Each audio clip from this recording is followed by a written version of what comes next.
اسلام آسمانی مذہب میں سب سے آگے ہے. اس کا تو پیغام ہی امن اور سلامتی ہے.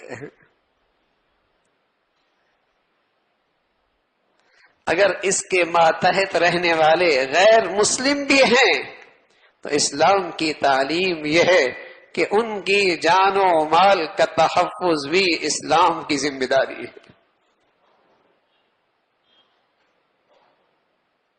ان کے جان و مال کا تحفظ بھی اسلام کی ذمہ داری ہے.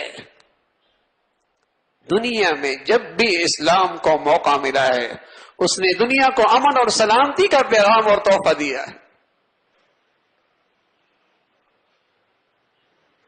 یہ غلط ذہن سازی ہے، یہ بہت بڑا فتنہ ہے.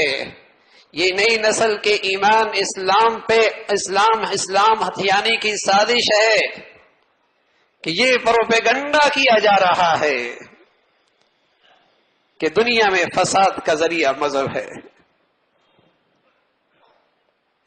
تاکہ یہ نئی نسل دین کی طرف نہ آئے، قرآن کی طرف نہ آئے، اسلام کی طرف نہ آئے، مسجد کا رخ نہ کرے، معلم کی صحبت میں نہ بیٹھے، درسگاہ میں نہ آئے، یہ چکلوں میں جائے،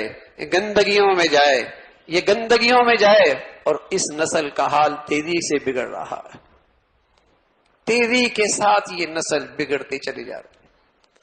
ہر آنے والے دن کے اندر ایک خوفناک کہانی سنائی جا رہی ہے کہ اسلام سے اس قدر اس نئی نسل کے بیزاری ہے کہ اللہ کی ذات کا انکار.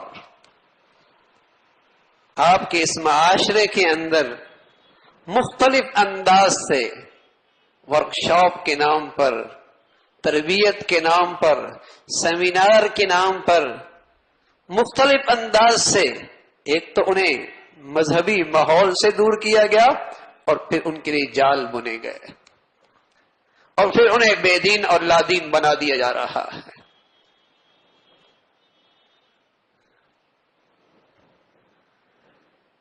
میرے عزیزو، اگر اپنے ارد گرد کے ماحول میں نظر ڈالیے تو نئی نسل اللہ کے گھر میں آنے والی کتنی ہے. لیکن قرآن نے تو اس نئی نسل کی تعلیم اور تربیت کا اتنا اہتمام کیا ہے، اس نئی نسل کی، اس لیے کہ قوموں کی